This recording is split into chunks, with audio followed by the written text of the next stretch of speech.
Hey friends, with my birthday coming up, I've just been filled with so much gratitude in my life.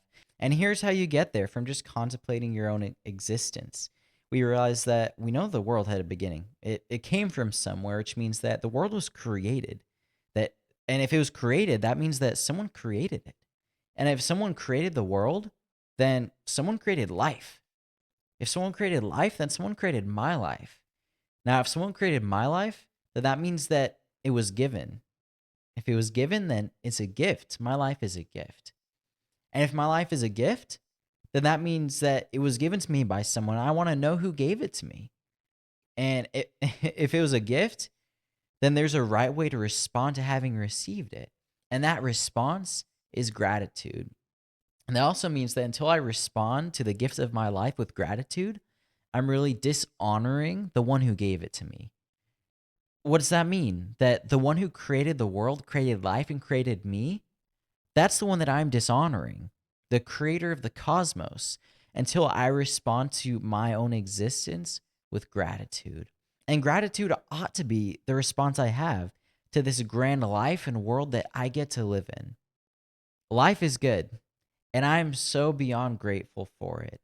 And part of it is I have entered into a relationship with God. I've realized that for so much of my life, I didn't honor him. I wasn't grateful to him, and that made me guilty before him. That broke that relationship, and I couldn't fix it. And that's why the story of what Jesus did is so impactful.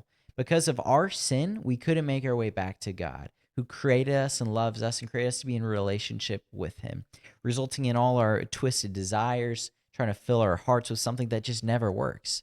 But Jesus came and he lived the perfect life that we couldn't live.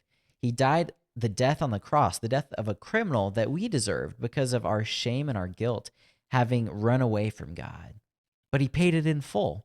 And then he rose again from the dead, proving to be God and showing that what he did on the cross, it really worked. So now, through faith in Jesus, trust in Jesus, we can enter back into a relationship with God and say, God, I've messed up in my life. I've tried to do life apart from you. I've witnessed the consequences of that. I don't want that anymore. I want to do life your way. I want to live according to your design. And I want to walk in relationship with you. And friends, that is the greatest decision that you'll ever make. It's the greatest decision I've ever made, and it has changed my life. Not just in the blink of an eye, not just that everything changed automatically, but when you do life God's way and when you walk in relationship with him, there's a fullness and there's a joy that is incomparable to anything you'll experience outside of that. And I would have never imagined being where I am today before I walked with Christ and before I surrendered my life to him. I wouldn't change a thing. I couldn't have imagined the countries that I would have visited, the people I would have met. I never could have imagined the friends that I have today that care about where I've been, that care about the experiences I've had, that care about where I'm going, that want to push me closer towards God and the life he intends for me, that are going to sit with me when I'm down and they're going to celebrate me when life is up. I'm grateful for the family that God's given me, the way that I've been able to build relationships with them even later in life, and the way that we continue to grow and I continue to find his kindness in that, gain to reflect his love towards them. I get to engage them and love them better as I get to know God's love better. And I'm grateful for getting to marry my best friend, getting to do life together, getting to learn about God together, and getting to serve him and honor him in our daily rhythms together.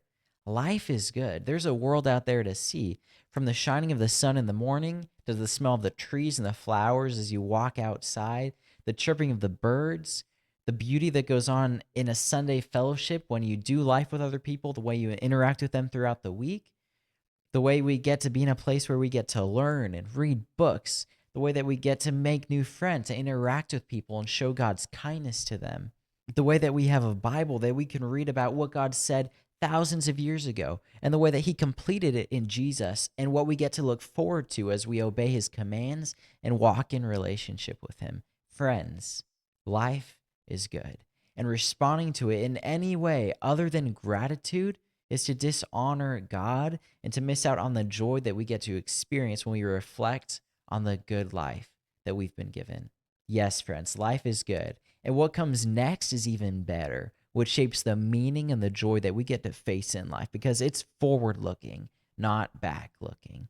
But every now and then, we ought to look back and down to realize what God has done in our life, bringing us up to this point, the changes he's made in our hearts, the transformation he's done in our lives, and how that's foreshadow of the complete transformation we will undergo when we step into his kingdom and enjoy his fullness forever.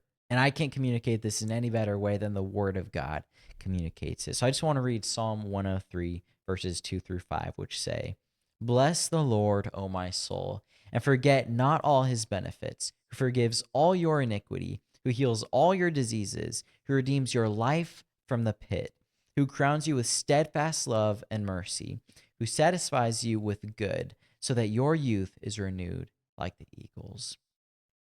Guys, God has been so kind to me in my life. I'm grateful to get to have another year to live, another year to experience God's kindness, and another year to share it with others, to tell you guys about it, and to engage it and communicate it in the relationships, interactions I have with people every day. God has been so good. He's forgiven all my sin. He's transformed me from sinful patterns I had in my life, bringing change that I never thought that I could get to.